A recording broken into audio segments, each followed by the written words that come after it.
Hi Capricorn, welcome to your tarot reading for the week beginning on April 2nd until the 7th. It's Rena here. The week got cut off a little bit because this one is late. You know, it's funny, I just on a whim, I decided to do for you the wild, I'm using the wild unknown tarot. For the other ones, I was using the Rider-Waite deck. And guess what card was on the bottom? This is your card. The goat. So you're going to get this deck for whatever reason. Because I feel like it.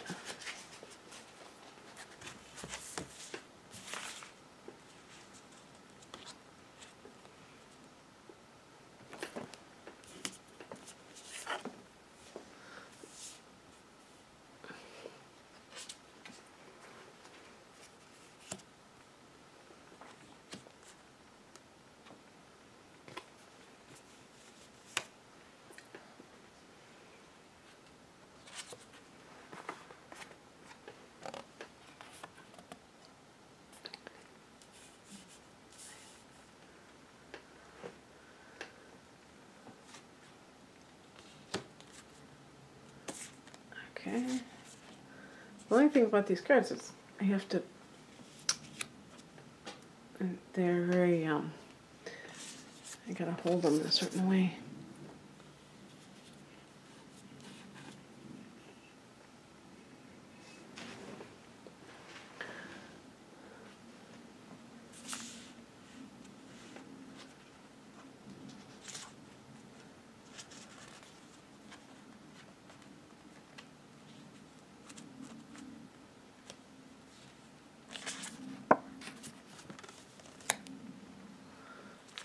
Okay, I'm just going to collect these cards.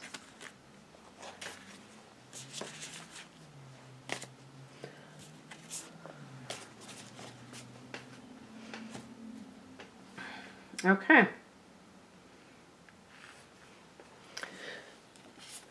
The heart of the matter is the Hierophant, and this is a card that is associated with tradition, and the Hierophant is anything that you feel like you're valuing tradition regarding or some kind of organization. So it can also involve marriage issues that you're facing.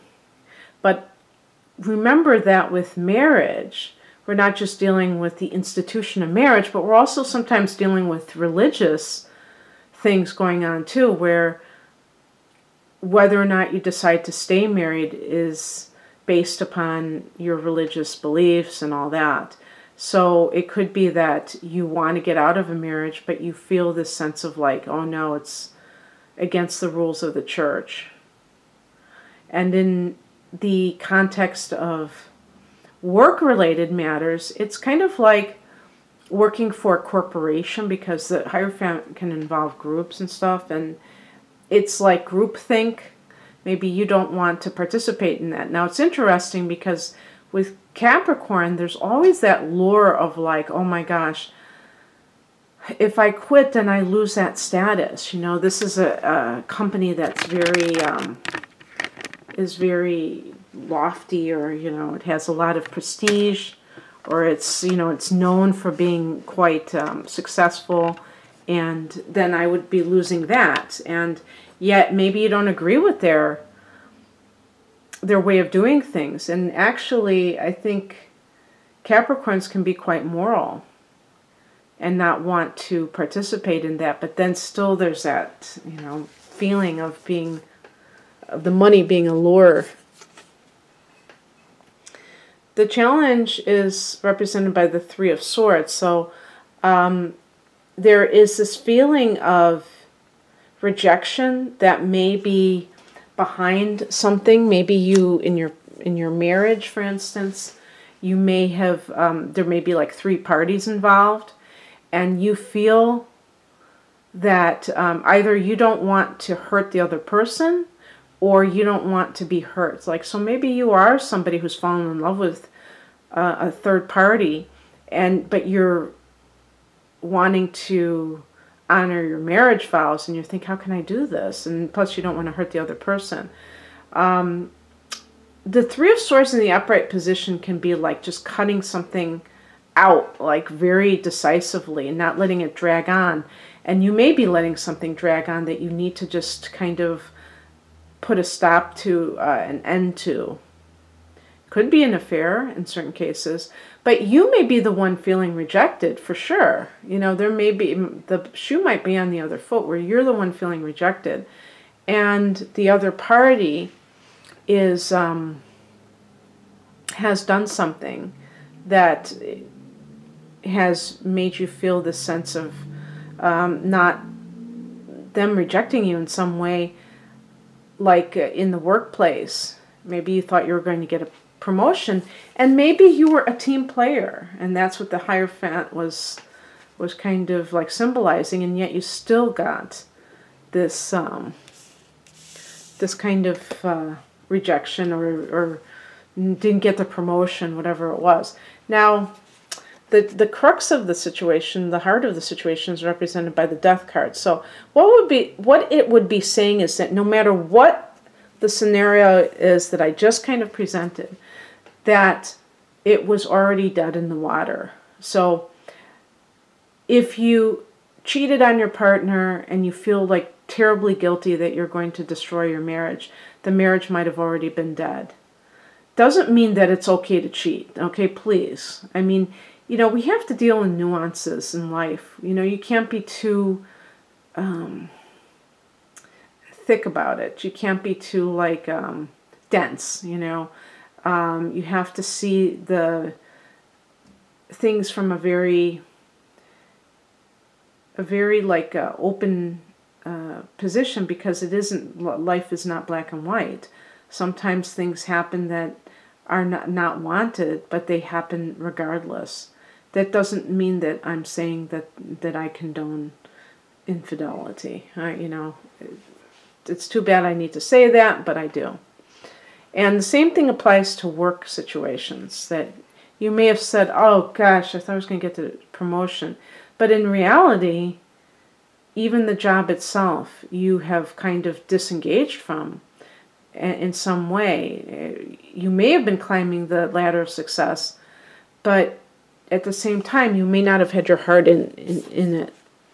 Now, the spiritual message is represented by the Nine of Wands.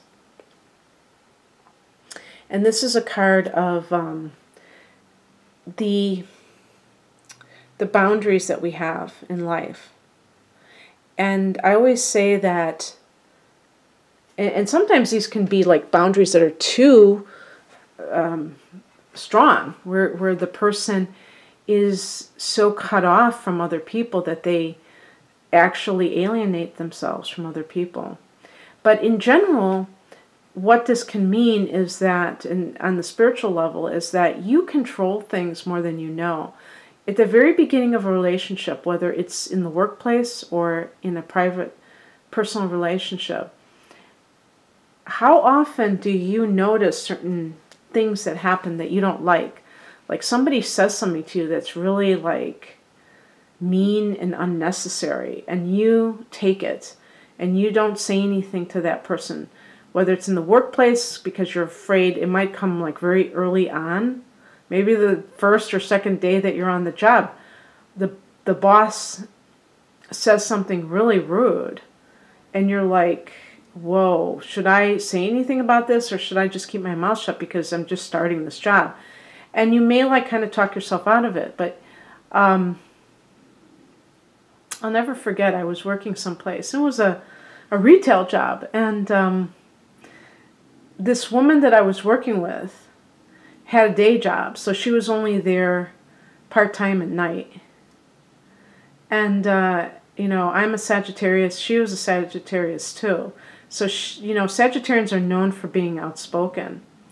And I'll never forget, she said to this one guy, who was actually he was an assistant manager, so he was above her. He had the right to give her orders. She said, let's just get something straight. I work with you. I don't work for you. And he was just kind of like, okay, sure, whatever. You know, he was like kind of, and I never forgot that, because I thought to myself, no, actually, he is your superior. I mean, he does have the right to ask you. But she was very, that was something that was very important to her, that he understand. And I think part of it was age, because he was younger than her. And I think that kind of like rankled her, that some young guy was giving her these orders. And he wasn't like some kind of a dictator or anything.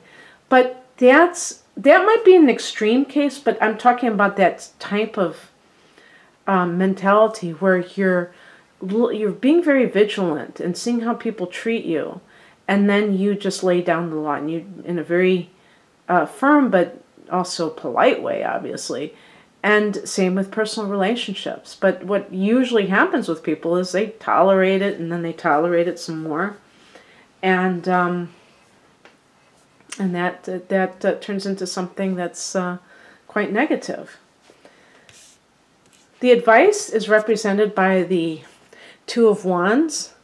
So this is about choosing perhaps from two different paths. Maybe you have another career option. And maybe, as I said before, this has been a long time coming, that you have been dissatisfied with possibly this type of work. Maybe it's not even this particular place, but this type of work in general. So let's say you are in the corporate environment.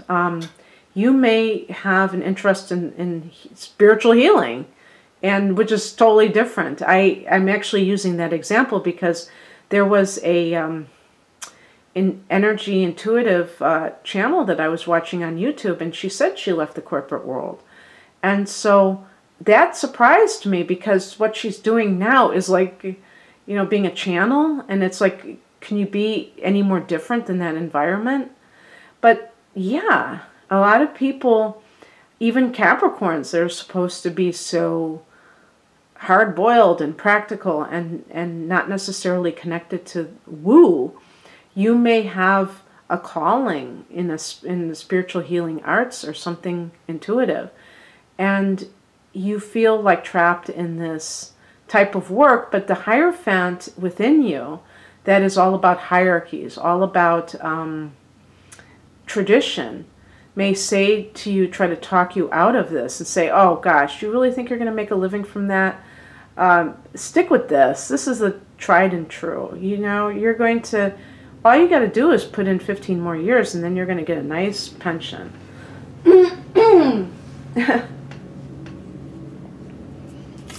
And the Two of Wands is about also, you know, you may even be thinking of relocating, because maybe you don't feel like you resonate with your current location.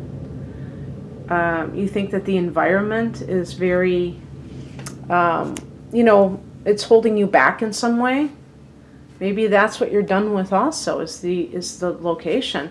And the Hierophant, maybe that's your family that is keeping you in that geographical location, but you want to expand. The fire is all about expansion.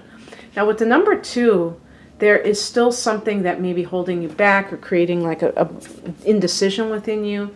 So you're going to have to figure it out. What's coming in is represented by the Ten of Swords. I think that if you don't personally make a decision, the universe will make it for you, and they will, just like they did with this card. It's like these are 2 heavy-duty cards of the minor arcana that deal with betrayal from other people, sense of the Ten of Swords is betrayal, the Three of Swords is rejection, but it's pretty similar. With the 10, we're talking about the final blow, the final straw. So you stay in a marriage even though the other person is, you found out that they have had an affair. Maybe they promise that they change and you walk in on them, and there's no way to deny it any longer. So that could be the final straw. But, you know, or in the workplace, you stay in the workplace even though you get passed over for a promotion, and then they cut your hours, or they cut your pay, or they demote you or something. So that's the final straw. Now, had you been the one to leave on your own accord, you may have felt more self-empowered, but you weren't able to do that at that time. But the 10 is the end of the cycle, so you are starting a new cycle. However, you know, if you're watching this and it resonates with you, what I'm saying, you may want to be the one to do it yourself, to take that action on your own. If that's the wise thing to do in your case, then maybe taking the action will feel very self-empowered in your case, rather than having to react to some other people's decisions. And the outcome is the Father of Cups, which is the King of Cups. And this can indicate that by leaving another situation, you attract a partner, and this would be an older male who is very compassionate, who is actually somebody who cares about you emotionally. They're not just caring about the bottom line. So if this is a boss, for instance, it'll be a boss that really likes you, and also, you know, you connect with on an emotional level. You'll feel nurtured by this person, and same with personal relationships. So it's very interesting that I chose this deck, because as you can see, it has kind of like a very gothic theme to it. And for some reason, I thought this would be perfect for you, Capricorn. And now, I was even thinking about doing this, and now I think I am going to do it. Since you had to wait so long and you're the last sign, you and Aquarius get the first dibs on my new deck that was sent to me from Hay House. And it's called the Mystical Shaman Oracle. And it is it says it's illustrated by Gina Della. It's beautiful illustrations, so I should give a shout out. Gina Della Grataglia. And then the three people that I guess are responsible for the text are Alberto Vinaldo, Colette Baron Reed, and I do have the Wisdom of the Oracle, which is one of her oracle decks. It's one that you have probably seen before, very popular one, and Marcela Lobos. So I imagine, and I think I read about this, that Colette Baron Reed worked with these people, and they may be shamans, and she got this deck. So they sent it for free. So what I'm going to do is I'm going to pick a card from here just to give them that publicity, so that if people like this deck, that they can buy from them. And also, you know, yeah, just to let you know that this came out, and just to let you know how it looks. You got the Serpent, but look at, aren't those colors awesome? Talk about brilliance. This is number 46. Okay, let me read what it says in the booklet.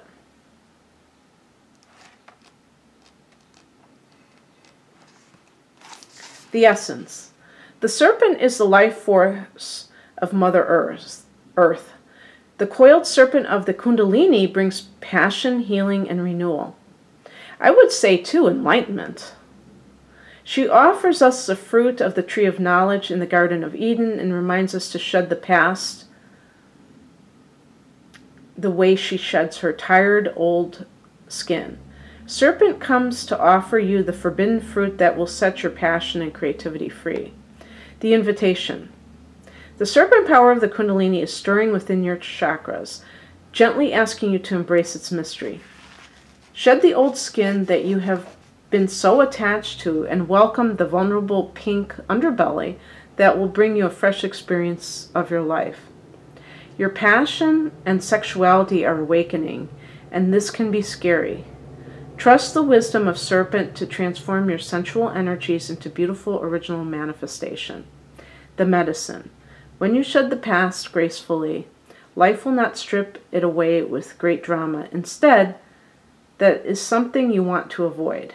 Do not use your energies to seduce others or allow yourself to be seduced, even by your own ideas. And there was something I wanted to say along those lines. Oh, yes.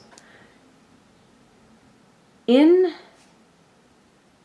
June 28th to be exact, Capricorn, you're going to have a full moon in your sign. So maybe this is timing issues of when all of this is, this is supposed to be a weekly reading, but obviously it's so involved. So who knows? But maybe that late June period is a time when you can finally close the door of the past and move on, the death, letting go of that old life. Okay, I hope you enjoyed this, and please click on the link below if you'd like a private reading. Take care, Capricorn. Bye.